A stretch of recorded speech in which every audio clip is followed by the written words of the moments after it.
श्री शिवाय नमस्तु भयम। दोस्तों, जैसा कि आप सभी लोग जानते हैं कि 10 दिसंबर 2025 यानी बुधवार को पड़ रही है पौष महीने की कृष्ण पक्ष षष्ठी तिथि। और दोस्तों, यह वह तिथि है जो पौष महीने में पड़ने सबसे बड़ी तिथि है, क्योंकि यह पौष महीने में पड़ने वाली है और इसका बहुत ही बड़ा और विशेष महत्व होता है। पूज्य गुरु जी ने कहा है कि अगर कभी भी मौका लग जाए और पौष महीने की षष्ठी तिथि बुधवार को पड़ जाए तो आप लोगों को 7 हरा दूर्वा का उपाय तो अवश्य ही करना चाहिए। इन दोनों का संयोग बहुत ही कम आता है। इसी के साथ में गुरु जी ने अपनी शिवपुराण कथा में बताया है कि इस दिन आपको 7 दूर्वा का उपाय तो आपको अवश्य ही करना चाहिए, क्योंकि ऐसा दिन पूरे साल में सिर्फ एक ही बार आता है। और दोस्तों, आप सभी लोग जानते हो कि बुधवार का अगर सबसे बड़ा उपाय है तो वह 7 हरा दूर्वा वाला उपाय है। तो दोस्तों, इस बुधवार षष्ठी तिथि के दिन आप लोगों को इस 7 हरा दूर्वा वाला उपाय को जरूर करना है। बहुत सारे लोग होंगे जिन लोगों ने इस उपाय को न किया हो, मतलब पूरा साल निकल गया, उन्होंने किसी भी दिन इस 7 हरा दूर्वा वाला उपाय को न किया हो। पर दोस्तों, आपके पास एक आखिरी मौका बचा हुआ है जो कि 10 दिसंबर के दिन है। तो इस दिन आप लोगों को इस वाले उपाय को जरूर कर लेना। भले ही आपने पूरे महीने भर इस उपाय को ना किया हो, पर अगर आपने इस पौष महीने के बुधवार षष्ठी तिथि के दिन अगर इस वाले उपाय को कर लिया तो आपको इस उपाय को करने का वह फल मिलेगा जिसकी आपने कभी कल्पना भी नहीं करी होगी। इसीलिए आप लोग इस वाले उपाय को एक बार जरूर कर लेना है, ताकि आप लोगों के हाथ से यह मौका ना जा सके और आपको इस उपाय को करने का फल मिल सके। दोस्तों, यह उपाय पंडित जी ने अपनी अभी ही शिव महापुराण की कथा में बताया है, जिस उपाय को आज हम आपको बहुत अच्छे से समझाने वाले हैं। इस वीडियो को देखने के बाद इस उपाय को समझने के लिए आपको कोई और वीडियो को देखने की जरूरत नहीं पड़ेगी। तो चलिए दोस्तों, उपाय को शुरू करते हैं। देखिए, ये इस पौष महीने के बुधवार षष्ठी तिथि के दिन ये इतना खास होता है, इतना महत्वपूर्ण होता है। देखा गया है कभी कभी बड़े बड़े पूजा पाठ अनुष्ठान से जो मनोकामना पूर्ण नहीं होते, वह पौष महीने के बुधवार षष्ठी तिथि के दिन एक छोटे से उपाय करने से ही आपकी मनोकामना पूर्ण हो जाती है। और बहुत सारे लोगों ने इस उपाय को किया भी है और उनको इस उपाय को करने का फल भी जरूर मिला है। अगर आप लोग भी इस उपाय को करना चाहते हैं तो आप इस उपाय को पहले अच्छे से समझ लेना, सुन लेना, उसके बाद करना। आपको इस उपाय का फल जरूरी, और इस उपाय को कर लेने से आपके घर में चाहे किसी भी प्रकार की दुख और समस्या क्यों ना चल रही हो, आपको उसका कारण भी नहीं पता है कि भाई ये समस्या किस कारण से चल रही है, उसका कुछ भी कारण हो सकता है। जैसे इसे पितृदोष हो सकता है या किसी भी तरह का मंगल दोष भी हो सकता है। तो इस दिन आप लोगों को यह वाला उपाय कर लेना है। यह एक ऐसा उपाय है जिस उपाय को अगर किसी विशेष दिन पर किया जाए तो भाई उस विशेष दिन का जो है वो तो मिलता ही मिलता है। पर हमने उस दिन पर इस उपाय को किया है तो हमें उससे भी बड़ा फल मिलता है, और फल बहुत जल्दी मिलता है, क्योंकि आप इस उपाय को बहुत ही बड़े और विशेष दिन पर कर रहे हो। तो चलिए अब उपाय के बारे में बात करते हैं, लेकिन उससे पहले आप लोगों को यह जानना आवश्यक है कि आखिर यह उपाय किस समय करना है, किसको करना है और कैसे करना है। तो चलिए हम आगे आपको वीडियो में एक एक करके बता देते हैं। उससे पहले अगर आप लोग हमारे चैनल पर पहली बार हैं तो हमारे चैनल को सब्सक्राइब करना ना भूलें, और अगर आपके पास कोई सवाल है तो आप हमें कमेंट बॉक्स में बता सकते हैं। और अगर आपको हमारा वीडियो पसंद आया है तो आप हमें लाइक और शेयर करना ना भूलें। और अगर आपको हमारे चैनल की जानकारी चाहिए तो आप हमें फॉलो कर सकते हैं। और अगर आपके पास कोई प्रश्न है तो आप हमें कमेंट बॉक्स में बता सकते हैं। पहली बार आए हैं या फिर मेरी आवाज आज पहली बार सुन रहे हैं तो हमारे चैनल को सब्सक्राइब जरूर कर लेना, और इस वीडियो को करके कमेंट बॉक्स में श्री शिवाय नमस्तु भयम ओम नमः शिवाय जरूर टाइप कर देना। तो दोस्तों, इस 7 दूर्वा वाला उपाय को हमें इस बुधवार षष्ठी तिथि के दिन कैसे करना है, किसको करना है, किस समय करना है और कहां पर करना है, ये सारे सवालों के जवाब आपको इस वीडियो में मिल जाएंगे।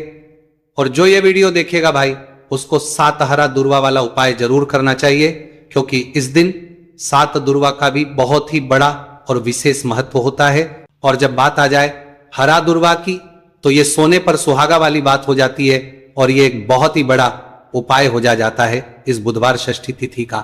तो अब दोस्तों, इस 7 हरा दूर्वा वाला उपाय को आखिर करना किसको है, सबसे पहले हम लोग वो बात जान लेते हैं। वाली बात हरा दूर्वा वाला उपाय को तो देखो, घर की जो बड़ी माताएं बहनें होती हैं, उन माताओं बहनों में से कोई भी एक बड़ी माता बहन इस वाले उपाय को कर सकती हैं। और दोस्तों, अगर आप चाहें तो अपने घर में से सभी सदस्यों भी इस उपाय को करवा सकते हैं।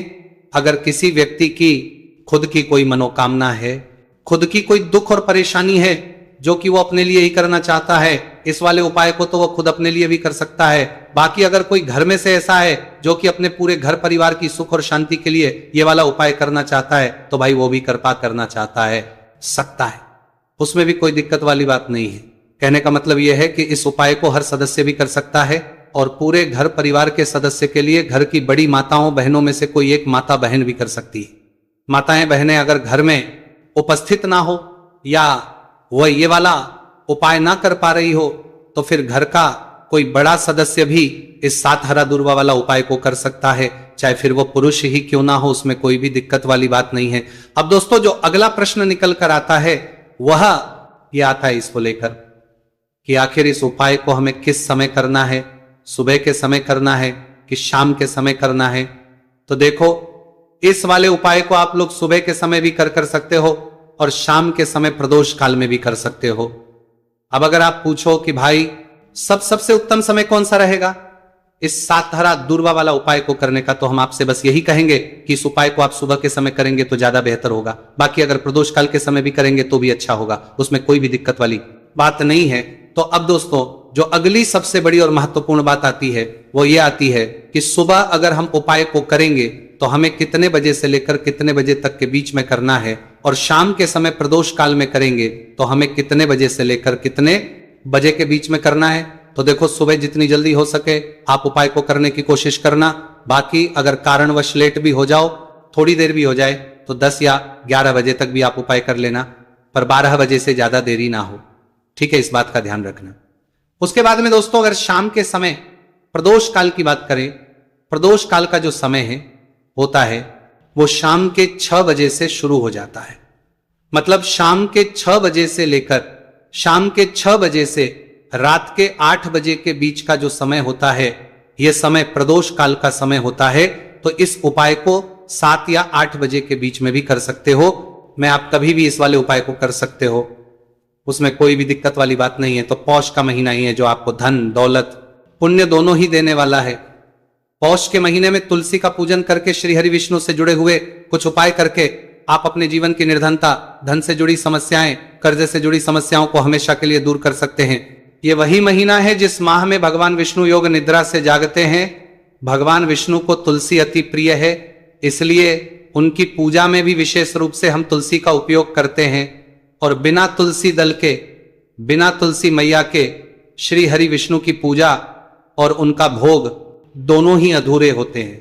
इसीलिए पौष के महीने में ऐसा उपाय आपको बताने वाले हैं जिसे करने से श्री हरि विष्णु की असीम कृपा आपको मिलेगी और मां तुलसी से ऐसा आशीर्वाद मिलेगा, जीवन का हर दुख, हर कष्ट, गरीबी, निर्धनता, कर्जे से जुड़ी समस्याएं सब कुछ ही आपके जीवन से दूर हो जाएगा और सुख, समृद्धि, धन, वैभव, ऐश्वर्य सब कुछ आपको अपने जीवन में आसानी से मिलने लगेगा। तो चलिए बात कर लेते हैं कि कौन सा उपाय है, तुलसी के पौधे में कौन सी चीज आपको रखनी है और इस उपाय को किस समय करना है।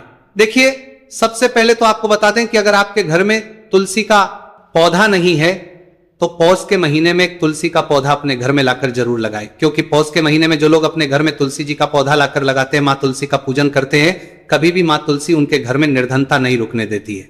हमेशा उनके घर में धन की वृद्धि होती है, धन की वर्षा होती है।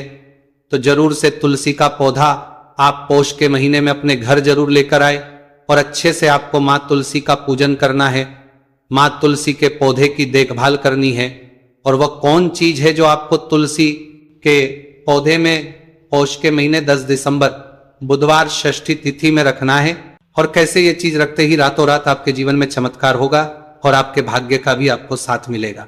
तो देखिए, इस वीडियो में जितने भी उपाय हम आपको बताएंगे सभी उपाय सरल है। देखो, गुरुजी ने कहा है कि बुधवार के दिन आपको 7 हरा दूर्वा वाला उपाय तो अवश्य ही करना चाहिए। वीडियो के अंतिम में आपको उपाय बताया है, आपको करना है। देखो, आगे बढ़ने से पहले वीडियो को एक लाइक जरूर करें। देखो, सबसे पहला उपाय, यदि आपके जीवन में कर्जा बहुत अधिक है, आपके जीवन में संकट बहुत अधिक रहते हैं, आपके ऊपर बहुत अधिक विपदा आ रही है, बार बार आपको अपने व्यापार में और अपने धन में हानि देखने को मिल रही है, यानी कि आपको प्रत्येक कार्य में हानि हो रही है, तो आपको यह उपाय करना चाहिए। इस उपाय को करने के लिए आपको दो चीजों की आवश्यकता होगी। सबसे पहले है, आप जानते हो, जो कि भगवान गणेश जी को समर्पित होती है, तो आपको वो हरा दूर्वा की आवश्यकता होगी, साथ ही में एक लोटा जल की आवश्यकता होगी। और आप जब भी उपाय को करें, जिस दिन भी आपको करें, तो आपको प्रातः कल सुबह सुबह वो करना है। इस साथ ही में एक लोटा जल की आवश्यकता होगी, नहीं मारी पूर्मा ने, जिनके बाद बात का विशेष रूप से आपको ध्यान रखना है। ठीक है, तो आपको एक हरा दुर्वा लेनी है। अगर आधा हरा दुर्वा भी मिल जाती है तो भी कोई दिक्कत नहीं है, बस आपको हरा दुर्वा है। अगर ज्यादा ना मिले तो उस स्थान पर एक हरा दुर्वा भी ले सकते हैं। हरा दुर्वा आपको आसानी से कहानी पर भी मिल जाएगी। बस याद रखिएगा, शुद्ध दुर्वा, और मतलब उसे शुद्ध करके ही उपयोग में लीजिएगा, है ना। तो आपको करना क्या है, एक हरा दुर्वा या एक से ज्यादा भी हरा दुर्वा आप लोग ले सकते हैं। तो एक हरा दुर्वा अपनी ले लीजिए, एक हरा दुर्वा के साथ में आप एक लोटा जल ले लीजिए, और इन दोनों ही चीजों को लेकर शिवाजी के मंदिर पहुंच जाइए। जी के मंदिर पहुंचकर सबसे पहले आप शिवाजी के पास में बैठ जाइए। शिवाजी के पास में बैठने के बाद जो शिवाजी की शिवलिंग होगी, शिवलिंग के ऊपर सबसे पहले आपको यह दुर्भाग्य को समर्पित करना है। दुर्भाग्य को कुछ इस प्रकार से समर्पित करना है कि जो दुर्वा की दांडी का मुख होगा वो जलधारी की तरफ हो, जहां से जल नीचे करता है ना। और जो हरा दुर्वा का मिला हुआ भाग होगा वो अपने आप शिवाजी के पीछे की तरफ हो जाएगा। ठीक है, तो इस प्रकार से यह हरा दुर्वा का, यह दुर्वा आपको भगवान शिवाजी का शिवलिंग के ऊपर समर्पित करनी है। और जो एक लोटा जल आप अपने साथ लेकर आए हैं, इसी दूर के ऊपर भगवान शिवजी के शिवलिंग के ऊपर एक धारा से आपको समर्पित कर देना है।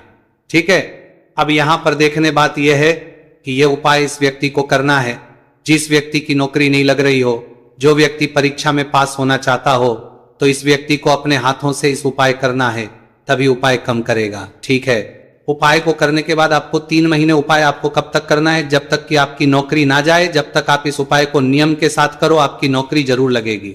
अब बात करते हैं दूसरे उपाय के बारे में। तो देखिए, दूसरे उपाय जो है, देखिए, इस उपाय के लिए आपको मात्र 1 लौंग का जोड़ा लेना है, यानी कि 2 फूल वाली लौंग लेनी है। साथ में आपको मात्र थोड़ा सा शहद लेना होगा, और इसी के साथ में आपको तांबे के पात्र अंदर शुद्ध जल लेना होगा। अब देखिए, इन सभी सामग्रियों को लेकर के आपको भगवान शिव के मंदिर में पहुंच जाना है। देखिए, ये उपाय आप सुबह से लेकर शाम तक कर सकते हैं। तो वह सबसे पहले तो आपके पास जो 2 फूल वाली लौंग है, उन्हें आपको शहद के अंदर अच्छे से डुबो है, यानी कि दोनों लौंग पर आपको अच्छे से शहद का लेपन कर देना है। अब आपको जो आपके पास एक लोटा जल है, सबसे पहले तो उसे शिवलिंग पर धीरे धीरे समर्पित करना है, और श्री शिवाय नमस्तुभयम इसका जाप करते हुए समर्पित कर देना है। अब आपके पास जो 2 फूल वाली लौंग है शहद से, उसे आपको शिवलिंग पर अर्पित करना है, और आपको प्रार्थना करनी है कि जीवन में जो रोग की स्थिति है वह समाप्त हो, जीवन के जो संकट और समस्याएं हैं वह सभी समाप्त हो, जीवन से जो कर्ज की समस्या है वह समाप्त हो। इस प्रकार से प्रार्थना करते हुए ये जो 2 फूल वाली लौंग ही शहद संयुक्त इस आपको शिवलिंग पर अर्पित कर देनी है। आपकी जो भी समस्या होगी इस बुधवार के दिन अवश्य ही समाप्त हो जाएगी। तो इस प्रकार से आपको पहला उपाय करना है। अब हम बात कर लेते हैं दूसरे उपाय के बारे में। देखिए, यह उपाय आपके लिए सर्वश्रेष्ठ होने वाला है। देखिए, इस उपाय के लिए आपको चाहिए होंगे 5 हरा मूंग के दाने, और मूंग के दाने कहीं से भी खंडित नहीं होने चाहिए, इस बात का ध्यान रखें। और इसी के साथ में आपको एक तांबे के पात्र के अंदर अपने घर से शुद्ध जल 1 लोटा जल ले लेना है। अब दोस्तों, इन सभी सामग्रियों को लेकर के आपको सीधे पहुंच जाना है भगवान शिव के मंदिर में। देखिए, इस उपाय को भी आप सुबह भी कर सकते हैं और शाम के समय में भी कर सकते हैं। देखिए, भगवान शिव के मंदिर में पहुंचने के बाद आपके पास जो 5 हरे मूंग है, उनमें से पहला जो हरा मूंग है, आपको शिवलिंग के सामने जो नंदी महाराज होते हैं और उनका जो पैर उठा हुआ होता है, वहां पर आपको पहला हरा मूंग समर्पित करते हैं, और आपको इसका जाप कर लेना है। फिर आपको दूसरा हरा मूंग लेना है, और शिवलिंग पर जो श्री गणेश जी वाला स्थान होता है, वहां पर आपको ये दूसरा हरा मूंग समर्पित कर देना है। यानी कि शिवलिंग के सीधे तरफ आपको ये दूसरा हरा मूंग समर्पित करना है, और फिर आपको ओम गणपते नमः या फिर ओम श्री गणेशाय नमः इसका जाप कर लेना है।